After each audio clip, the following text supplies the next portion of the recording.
On va parler cheveux.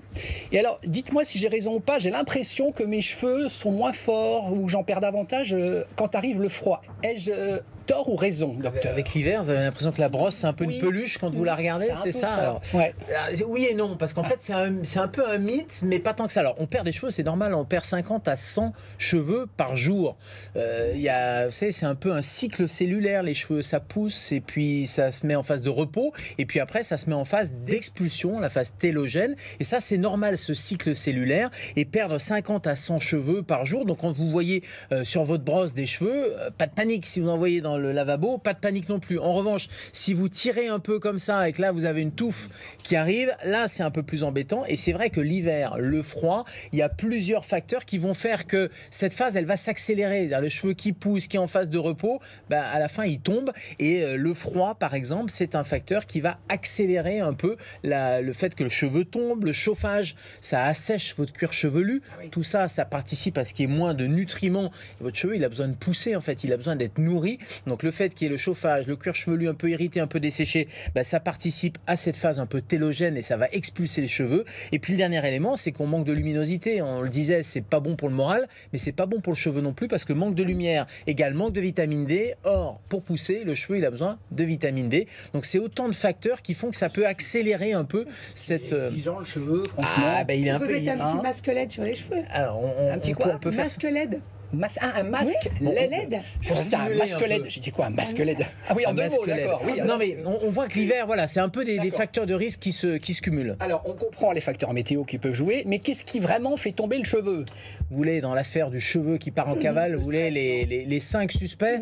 Allez, premier suspect, le stress, évidemment. Le stress, une engueulade, ça va pas au boulot, etc. Le stress, c'est vraiment, j'allais dire, c'est l'ennemi numéro 1 pour le cheveu, parce que les hormones vont jouer, il y a plein de facteurs, et l'inflammation surtout, on sait que le stress c'est de l'inflammation c'est pas bon pour le cuir chevelu. Deuxième facteur, l'alimentation. On en parlait un peu avec la vitamine D, on a besoin de lumière pour la vitamine D, mais on a besoin d'une alimentation parce que ces petits cheveux, ils ont besoin de manger. Et pour manger la vitamine B, ils aiment bien du zinc, ils aiment bien du fer. D'ailleurs, si vous avez une carence en fer par exemple, eh bien vous pouvez avoir une accélération de la chute de cheveux.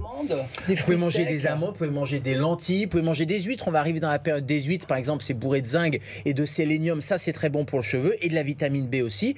Bref, c'est un peu gastronome quoi, les petites bestioles qui poussent, enfin les bestioles, les cheveux qui poussent. Troisième facteur, les hormones. Capital d'y penser parce que dès qu'il y a des variations hormonales, période de l'adolescence, période de la ménopause, périménopause, l'andropause chez les hommes, les hormones vont jouer un peu les montagnes russes. On peut rien faire contre les hormones. Non, on peut rien faire. Là où on peut faire quelque chose, c'est la thyroïde par exemple. Et si vous avez une accélération de la chute des cheveux, ok, c'est peut-être l'hiver, mais pas que. Donc là, il faut consulter parce qu'une baisse des hormones thyroïdiennes, ça peut se manifester par une perte des cheveux comme ça et une perte des sourcils aussi. C'est souvent un signe, c'est tout ce qui est système pileux. Quatrième élément, la génétique, évidemment. Si vous avez papa, maman et surtout papa qui a une alopécie, généralement c'est assez héréditaire. Oui, c'est plutôt, on le voit sur papa, mais c'est plutôt un gène qui est transmis par maman. C'est ça qui est assez rigolo. Mais la nature est mais c'est fou, mais c'est fou. Donc c'est un peu inévitable. Ça veut dire qu'il faut anticiper et prendre encore plus soin de ses cheveux. Et juste message à quelques copains qui, dès qu'ils commencent à perdre un peu leurs cheveux, ils mettent une casquette. Très mauvaise idée parce que ça respire plus. Ça respire plus, puis ça tire dessus. Et d'ailleurs, certains soins ou certains moyens d'attacher ses cheveux ou la casquette, ça tire et ça fait ce qu'on appelle une alopécie de traction.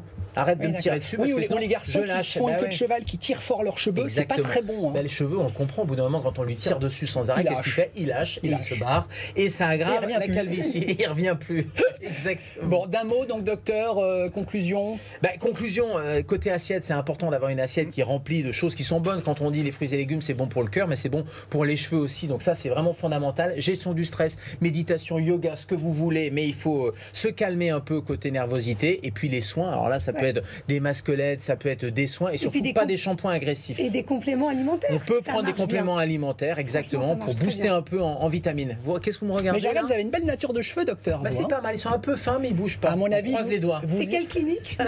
Non, pas du tout. Il écoute ses propres conseils, c'est très bien. Il applique Medique curate ipsum. Médecin, soigne-toi toi-même. Oh là, allez, Itamis AS, la baisse est dite. N'en jetez plus.